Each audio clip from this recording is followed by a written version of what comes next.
Welcome back, y'all, to another episode of Hip Hop Babies. Yes, sir. Ski. Boo, boo, boo, boo, boo, boo. Got an album review today, right? Mm-hmm. Ghais Guevara. I had to say the name today.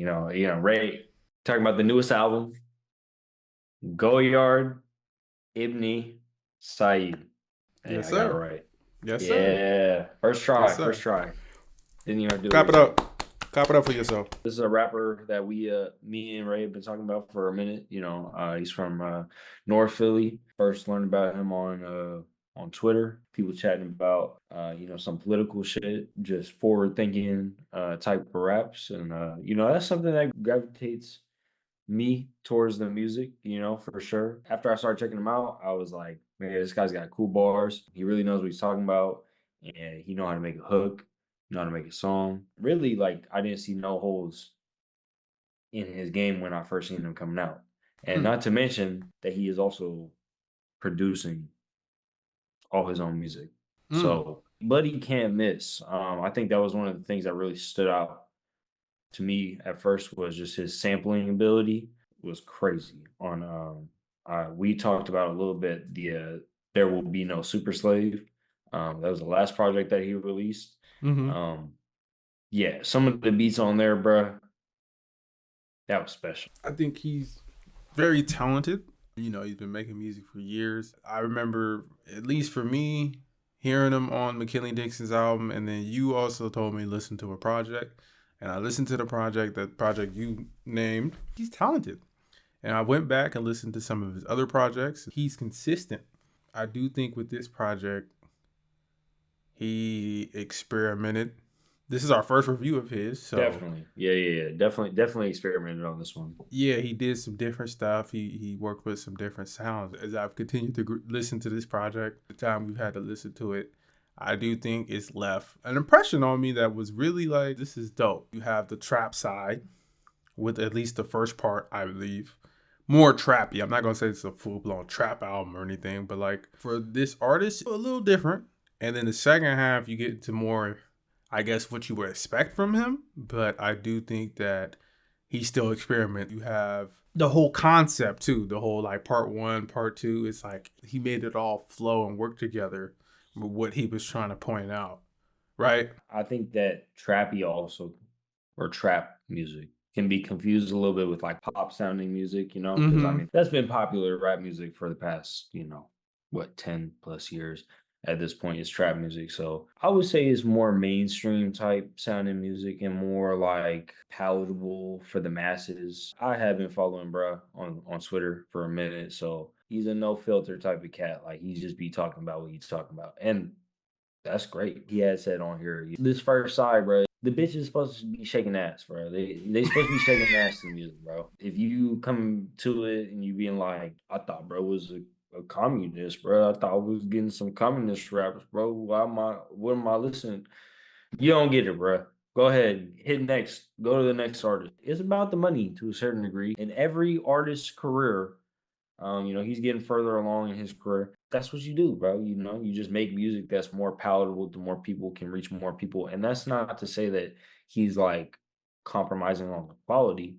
It's just about, who's the demographic for the type of music. Mm-hmm. Right now he's been stuck in like a kind of like a box, before he dropped this project. Like I feel like he's been in a box as far as like he has this great technical ability, and he's got great lyricism, right? He's got great topics that he talks about.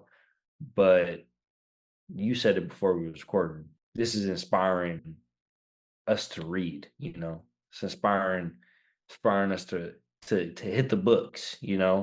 But this album is a little bit, touch and go. It's more about like play and, you learning at the same time. Mm-hmm. The whole concept he has, from the get go, introduction of Act One, he is set up like a play. He has the white man basically introducing his album and basically saying, like, this is going to be a play brought to you by Fat Possum Records. We're all making money off this. He's making some. And here's the endorsements. We talk about artists and their struggle to make money, and we talk about the artists, sometimes being exploited. And I feel like he points that out a lot on the first half. When you get into like the old guard is dead, single, Leprosy, a single, and it kind of threw me off because what I expected from him. But when I listened to it within the album, and even I like those singles by themselves too. But when I listened to it within the album, I saw what he was going for more because he's flexing. He's talking this shit. Like you said, there's a lot of catchy hooks on here, especially for artists like this. Like some of these hooks have been stuck in my head. It's like Leprosy was a perfect hook. Who wanna kick it, go, y'all, the nine. Heard you wanna, that be treating you right. Yeah, even, using some old influence as far as like that hook and stuff. Like, he knows how to make modern music. I do get what you're saying. Like, he's making it more modernized, he's making it more contemporary, but it's still him. And that's what really impressed me while listening to this. 3400, yeah, another example of like, and he's still rapping his ass off. Don't get it twisted. Like, he's still rapping over these trap beats. But I think that, he's trying to make a point. And, on that song, he's talking about how, you can't get the hood out of him. We talked about the quote before we recorded. Bird ass bitch named Raven, cut her off like nevermore. Turtle friends about me. That's a good referral. Another line. Like, he's talking his stuff, but he's doing it in a way that's like, if you listen to the album and especially the outros, it's kind of pointing at the fact that anybody can do this. Are you putting out certain messages out there for a certain reason? And that's what really hit me. I work with the youth sometimes, and I do think that, putting these messages out here sometimes isn't the most positive thing. And I do think that the way he's doing it on this record and pointing a finger at that and saying like, hey, just because you're from the hood and you're doing these things doesn't mean you can't also do something else too. And I love the fact that it's like a double-sided like record in that way. Like it's like he's really trying to show you that there's multiple ways you can go about making this point, right? We're all people, right? And like Mm-hmm. that's what you want from an artist is to kind of tell a version of humanity to you, like they're going to tell you what their humanity is like and influencing other people to, have their own version of humanity and go throughout those experiences that the artist has already lived and, adapt when they take those in. So you can't run away from the trap. If you've been the trap, you in it, you a part of it, it's part of you, right? And you want to be better, you want to get past it, you want to move on past it. And that's another thing too, and you can be both at the same time. You can Mm-hmm. be where you are now in the present, doing what Mm-hmm. you're doing now, but you can also be in the future with your mind. You can be, actualizing, manifesting, putting that energy out into the world, especially like you said, for the youth is monumental, just certain types of knowledge that I don't feel like are readily accessible because, not everybody has a good role model. Not everybody has somebody that they can listen to that's actually speaking wisdom to them. A lot of the youth nowadays be getting their messages from these artists that we're putting forward. So it's huge, bro. So I agree with you, just being able to kind of take yourself out of the situation and look into what you're doing and shining a light on it is huge, especially for an artist that's around our age. Mm-hmm. Feel like we take extra pride in younger artists. Being more knowledgeable, more wise. I just feel like hip hop got the most knowledge and the most wisdom out of any genre, and I feel like Ghais is pushing himself forward with the types of messages that he's putting out there. So Yeah, yeah, I big agree. ups. Going back to Leprosy, like at the end, the narrator's asking him about like the rap stereotypes, like, hey, do you hold a gun? Do you treat your woman bad? All this, yeah, yeah, you know what I'm saying? Like, I think that the more I listened to it, the more I paid attention to the interludes, the outros, and stuff. I was like, man, I see the point he's trying to make. We talked about Vince Staples talking about that on Dark Times, how he says, like, sometimes it feels like, especially nowadays, people point out all the negatives when it comes to rap, or like they focus on a certain part of the culture and make it seem totally negative. But really, that's like a reality that a lot of people face. And I think that, sometimes people point a finger and look down on that. And I think Ghais is not doing that on this record. And that's what really impressed me because sometimes when a rapper tries to do that, it comes off condescending. It comes off like, you're disconnected. And I didn't get that on this at all. I gazed upon the trap with ambition. You gotta get it. He says a line on here: snatch a player up, hide the body in the trench like it ain't no war in Ba Sing Se. The Avatar reference, that clip where, there's no war in Ba Sing Se. And then he has the Paul Mooney intro where he talks about being a black person with a brain and a black person with a book, and that's like one of the most scariest things to see because no one wants to see that. And I just love how on these tracks he's, talking about interesting stuff in a way that I haven't heard him do that before, but he's doing it and also, again, pointing out how it's easy to be put in a box. Monte Ellis, I know you love Monte. You a Warriors Bay legend. fan. Bay Bay Area legend. legend, out here when he was hooping. He was a shooter. And on that track, he's just Crazy. flexing. He's flexing Crazy different pull. ethnicities. Yeah, shooter, crazy shooter, volume shooter. He's flexing different ethnicities of women. He's flexing like basically, I'm doing all this, I'm popping it, I'm shooting shit. I ain't never touched a rock, but without its consequences, I wouldn't have defected to this lifestyle lyricism. That line specifically hit me because, I wasn't out here doing that. But without some people and without knowing about, certain lifestyles, I wouldn't be here. I wouldn't be able to be as knowledgeable about certain things because you acknowledging that, certain things happen before you or certain things happen and that's why things are the way they are. And again, that was a powerful insight. Like he has moments like that, especially with the outros where he's just like putting it all together and it's making it make sense. How do I know so much about like this or that? And it's just like it's shared knowledge between anybody who's a part of the community. And that's just like the thing that people I feel like take for granted the most with hip hop is just the shared wisdom Mm-hmm. and that we have our own way to be imparting knowledge, in a dope way that's like gonna get you to listen to it. It's powerful, right? So we get in deep with these themes. He obviously has spent time and building the skills and building the knowledge to be able to present it in this way. And like I said, that's what really hit me the most because I was like, what is these introduction acts? What is all this? And the second half of the album is really darker compared to the first, right? But when I really sat and listened, going into the introduction of Act Two, right?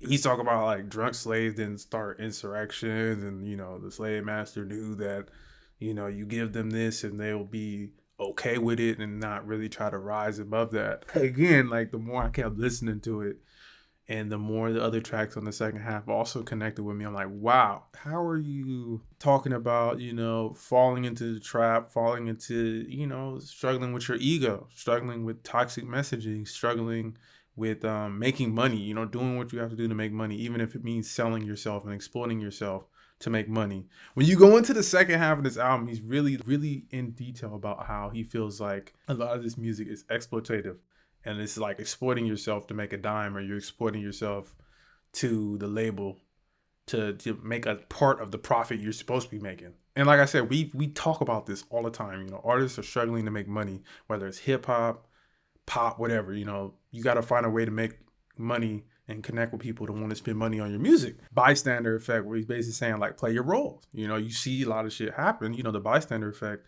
You see something happening. You see someone getting exploited, but you don't do anything because you got to play your role to be safe. You got to play your role to make it. You know what I'm saying? You got to play your role to not get called out for what you're doing. And I think that was a powerful track. But Elucid, of course, we love Elucid and he did his thing. He killed that track too. You get somebody like Lucid on your album, or you get somebody like McKinley Dixon on your album. These are showstoppers, bro. They take up the show, right? Yeah. And he is going bar for bar, punch for punch with these types of dudes, right? Yeah. I think the level of maturity, the polish that he puts onto this project is the most impressive. Yes. And just the general awareness of how he's trying to push past, the box that he's being put in, simultaneously talking about the box itself. He's grown so much as an artist, even in this short amount of time that I've been listening to him. Mm-hmm. This album really felt like the underground was like accepting him in a way. Mhm. Like the underground that we're a part of, I don't know about the net spend underground, but the underground that we're a part of, they were, like embracing him in a way. Mhm. I felt like that when I seen Elucid and McKinley Dixon on here. I'm like, it's getting serious now. Yeah. Like for real. Not that he wasn't making music with real artists before, but before I feel like when we were listening to him, it was a lot more like, stuff with like the people around him. And now it seems like he's like branching out, trying to hit just different communities, different demographics and stuff. Even It's on just here, like, on mhm, Yamin, Pharaoh did a good job. Pharaoh. Yoko McDuggan did a good job on Monte Ellis, mhm. but the heavy hitters also did their job. The people that, if you're paying attention to underground rap, you're going to know them. They did great. And I did notice that he did, like you said, he went bar for bar with him. He was, you put him on the tracks that fit well, and it didn't miss a beat. It didn't miss a step when he was on there, and then the transition or the vice versa. Like it felt like artists who love to make a certain type of rap music making songs, and that's how it's supposed to be. And they Yeah, fit but I within the mean, theme. he knows how it works. He knows what he's doing. When you do have an artist that does their own production and their own bar crafting, they're building songs from the ground up. I love an artist that's confident in what they're doing and connects with me confidently. He's built like that. So big shout out to Ghais Guevara after this project because I didn't know where we were gonna go from the last project. Mm-hmm. Not that I had expectations, but this was a pleasant surprise from the last project. I have, an attention span greater than a goldfish, and I don't need, fucking playlist songs to make my album. But I understand that people want them, and I also understand when a hook is good and when a song is good, put it Mm-hmm. on the album, bro. It's gonna sell. If it's Mm-hmm. gonna sell, it's gonna make you money. That's what we're doing it for, right? I mean, I know you're not fully saying that, but I didn't really get that he was trying to sell something. I did get that. I mean, I feel like you might have felt like he was getting put in a box. And here's the thing: when you're from where you're from, even if you are educated, even if you have moved away from that, like he said on 3400, you could take him 50 blocks from the hood, but you still from the hood. Now, I don't, you know what I'm saying? I don't know his background fully. To a certain degree, that's a part of hip hop culture, or that's a part of the culture. Now, I think maybe you might not listen to an artist like this for that, but I do think that the way he did it fit his personality and like what he goes for. You have songs like Critical Acclaim, where you have the Diddy interlude where he's talking about the whole situation with Cassie and everything. And me and you were talking about this, as a person who grew up here in hip hop, he was a part of hip hop. He was a big part of hip hop, and seeing him treat his women that way, and we're seeing what's happening, was insane to me, right? And I do think that he's talking about adultery and sin on that song, and he's talking about how sometimes we go to war for women, but we pick and choose when we go to war for women. And to hear someone my age put it like that was crazy because we don't hear a lot of rap songs talk about stuff like that, right? I will say that the first half might not be as informative as the second half, but I do think it is important because it shows that it's all part of the culture, the deep shit, the more poppy trap shit. That's life. Like that's people's life. That's what people are expressing.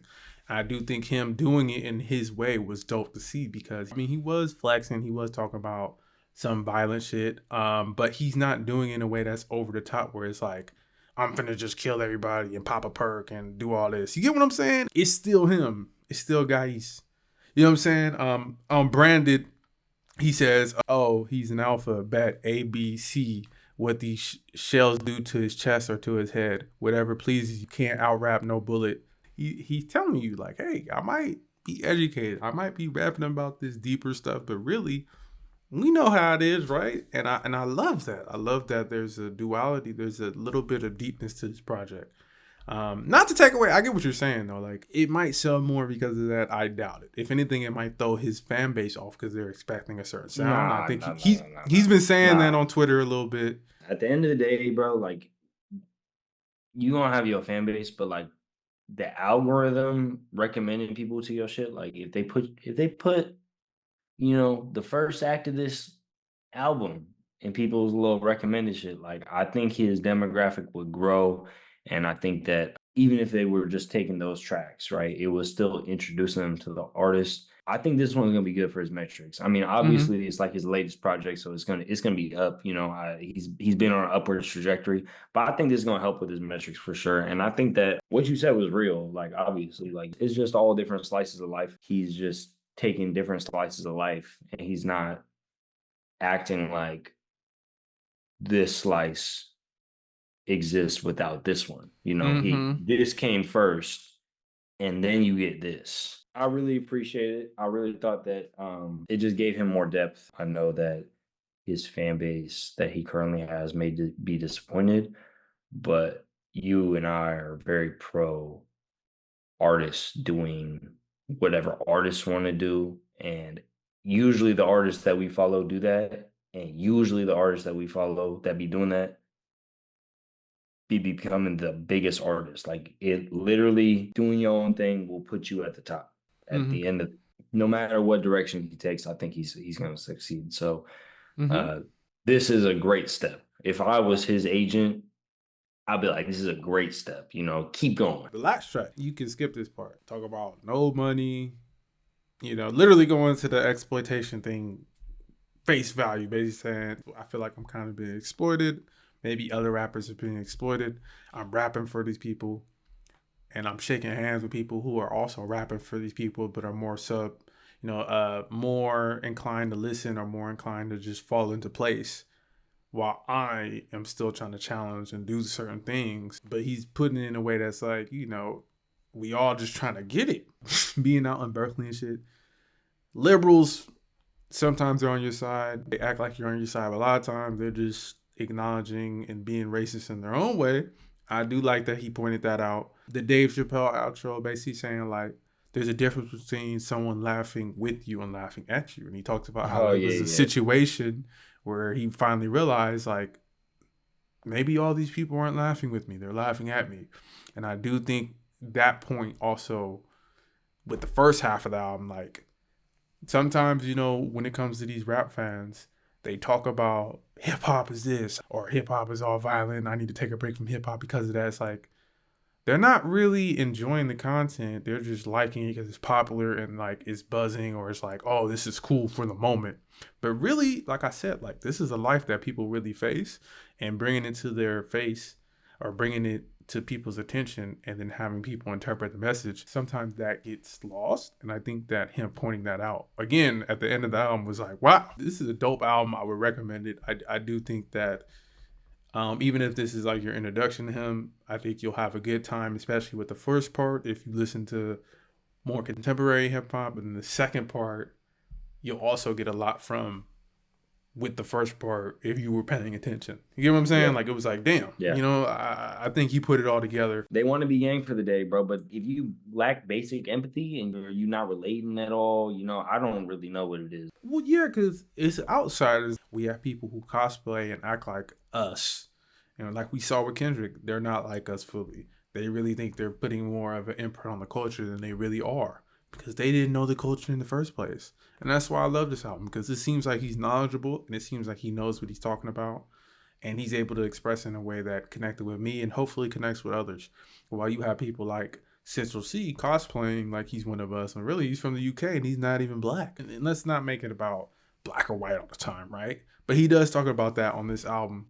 And that's why I think that it's important to know where you're getting your knowledge and where you're getting your points from. Because it's like, I agree with you. You can't tell people what to and what not to rap about. But sometimes it comes off fake or it comes off real. And this is one of those examples where it comes off real. And that's why I recommend it. Because it's like, this was different. I think it might be relevant later. I think I'm gonna keep tapping into this throughout the year, maybe, but I think it's definitely worth a listen. All right. With that being said, thank y'all so much. Appreciate y'all for tuning in. If you made it to this part of the video, you probably already did it, but make sure you like and you comment and that you're subscribed and maybe even hit the notification so that we can, you know, tell you when a new video is coming out. Thank you, Ghais Guevara, for dropping this project and doing your thing, just being yourself. And thank you, Ray, for being a benevolent co-host, and I'll pass it off to you at this point. Thanks, Deadly. Appreciate you as usual. To this project, Ghais Guevara. You did your thing on this one. Appreciate the music. I appreciate what you went and tried to get across on this album, you know, especially this early in the year. It was much needed. To everybody who was on here, to all the fans watching, we appreciate you as usual. Don't be afraid to comment and let us know what you think about this one after you listen, or if you listened to it already. With that being said, peace. Peace.